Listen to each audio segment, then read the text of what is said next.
সুপ্রিয় দর্শক, আসসালামু আলাইকুম। দেশ এবং দেশের বাইরে থেকে যে সকল ভাই বোনেরা শত ব্যস্ততার মাঝেও আমাদের এই ভিডিওটি ক্লিক করেছেন, তাদের সবাইকে আন্তরিক প্রীতি ও শুভেচ্ছা জানিয়ে শুরু করছি আমাদের আজকের প্রতিবেদন।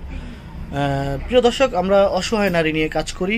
আজকে একজন অসহায় নারীর জীবনের গল্প তুলে ধরবো। দর্শক, আমাদের সঙ্গেই থাকুন।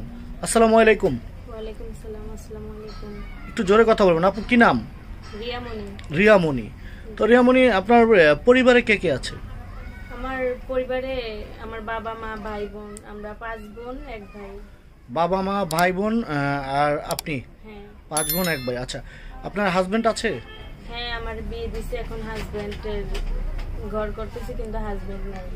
হাজবেন্ডের ঘর করতেছেন কিন্তু হাজবেন্ড নাই? জি। হাজবেন্ড নাই কেন? হাজবেন্ড রাগ হয়ে কোথায় চলে গেছে, এখন আর খোঁজ পাইতেছি না। কতদিন হলো? 6 মাস হয়ে গেছে। 6 মাস হলো হাজবেন্ডের সঙ্গে যোগাযোগ নেই। জি। তো বোন, আজকে যে আপনি ভিডিও করতে আসছেন, আপনার পরিবার থেকে অনুমতি নিয়ে আসছেন? আমার পরিবারের কাছ থেকে অনুমতি, আমি যেটা করি ওইটাই। আমার পরিবার থেকে কোনো অনুমতি আমাকে দেওয়া হবে না, কিন্তু আমি এমন একটা পর্যায়ে আসছি যে আমার দেয়াল পিঠ ঠেকে গেছে দেয়ালের সাথে। আমার কিছু করার ছিল না ভিডিওটা করা ছাড়া। না, কিছু করার ছিল না। যখন আমরা এই ভিডিওটা আবার সোশ্যাল মিডিয়ায় যখন পোস্ট করব, তখন কিন্তু আবার আপনি বলতে পারবেন না যে ভাইয়া ভিডিওটা ডিলিট করেন বা ভিডিওটা বন্ধ করেন, এ ধরনের কোনো কিছু বলতে পারবেন না। না, আপনি সেজন্য আমরা বলেছি, আপনি কি আপনার পরিবার থেকে অনুমতি নিয়ে আসছেন কিনা? আমার পরিবারের এখন আমি যেখানে আছি এখানে মেম্বার আমি। আমার দায়িত্ব কেউ নিতে চাইতেছে না। আমি আমার ভিডিও ছাড়া কোনো উপায় নাই। আপনার দায়িত্ব কেউ নিতে চাচ্ছে না? না।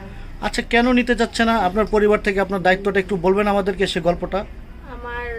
আমার বাবা মা খুব গরিব অসহায়, তারা আমাকে একটা ছেলে দেখে বিয়ে দিছে। বিয়ে দেওয়ার পরে আমার হাজবেন্ড এখন আর আমার সাথে নাই। উনি আজকে 6 মাস হয়েছে, ওনার কোনো খোঁজ খবর পাইতেছি না। আমার একটা ছেলে আছে, ছেলেরে নিয়ে আমি এখন যেখানে আছি একটা বাড়িওয়ালার বাড়িতে, এখন 3 মাসের রুম ভাড়া আটকে গেছে। ওনারা আমার কোথাও যাইতে দিতেছে না। আমি একটা বাসায় কাজ করি, ওইখান থেকে কিছু কিছু টাকা এনে আমি সংসার চালাইতেছি, আর বাড়ি ভাড়া অল্প অল্প করে দিতেছি। তো আজকে মূলত ভিডিওর সামনে আসার মূলত কারণটা কি?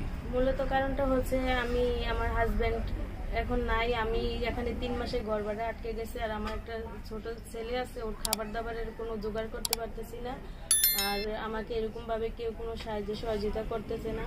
আমি সেই কারণে ভিডিওর সামনে আসছি। সেই কারণে ভিডিওর সামনে আসছে।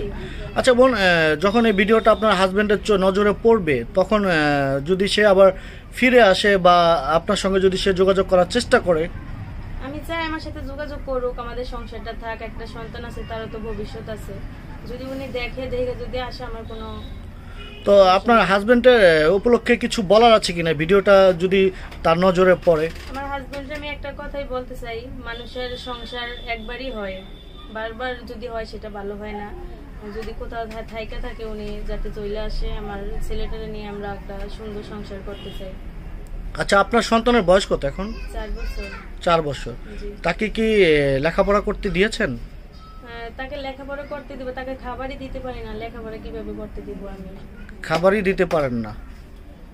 লেখাপড়া খরচটা আমি কিভাবে চালাবো? সেজন্য ওকে কোথাও দিতে পারতেছি না আমি। লেখাপড়ার দায়িত্ব খরচ আপনি বহন করতে পারছেন না, বা খাবার আপনি বহন করতে পারছেন না। তখন আপনার বয়সী মেয়েরা তো অনেক সময় গার্মেন্টসে চাকরি করেও একটি সংসার আগলে রাখে বা সংসার চালাতে পারে, বা বিভিন্ন কাজ করে তারা তাদের সংসার চালায় বা নিজেদের জীবিকা নির্বাহ করে। তো আপনার সে ধরনের কোনো উদ্যোগ আছে কিনা? আমি এখন সকালে যদি গার্মেন্টসে যাই, দেখা যাচ্ছে সারাদিনই গার্মেন্টসে থাকতে হয়। আর আমার সন্তানটা তো কারো কাছে দেওয়ার মতো আমার মানুষ নাই। আমি কার কাছে দিয়ে যাব? দেখা গেছে বাসায় আসলাম, ওরে পাইতেছি না, সেটা তো আবার অনেক সমস্যা, কারণ আমার সন্তান ছাড়া আমার আর কেউ নাই।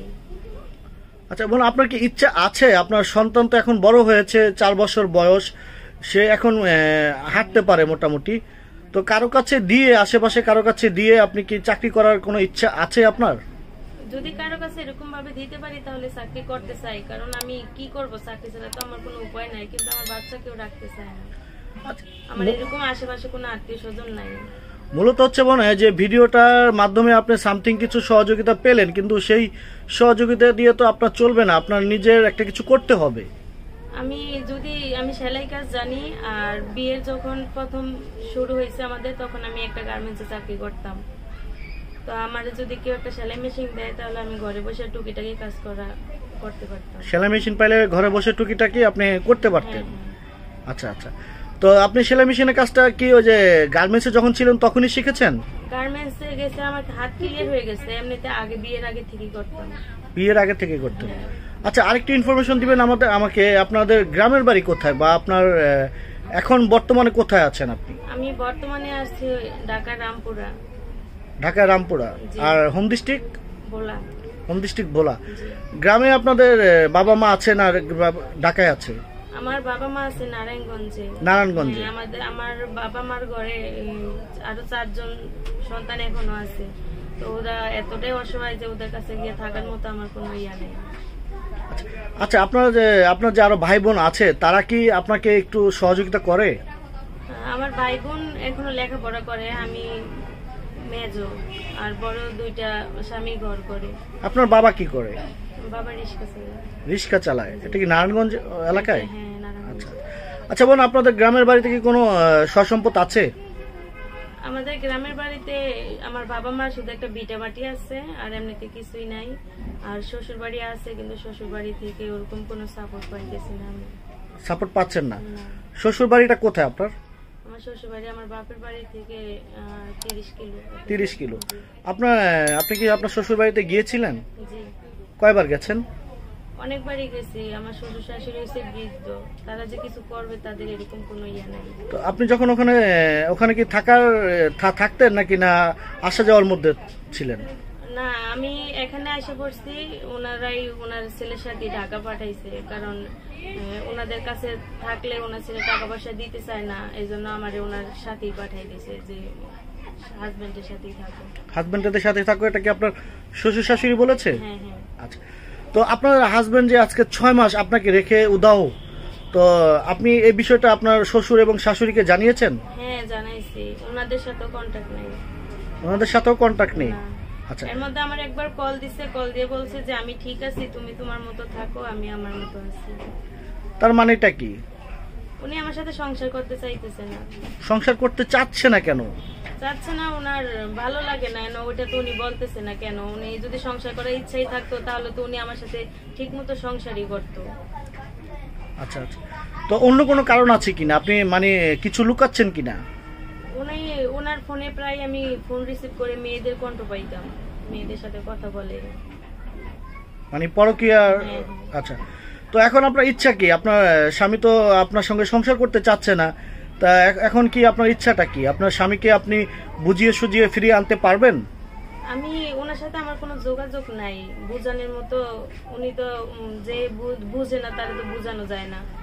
আর ওনার সাথে যদি আমার যোগাযোগ থাকতো তাহলে তো আমি বুঝাই ফিরে নিয়ে আসতাম, কিন্তু যোগাযোগ নাই। আর আমার একটা সন্তান আছে, উনি তো অনেক সময় আমার কাছে খাবারের আবদার করে, কিন্তু আমি তো সেটাও দিতে পারতেছি না। এই কারণে আমার ভিডিওর সামনে আসা।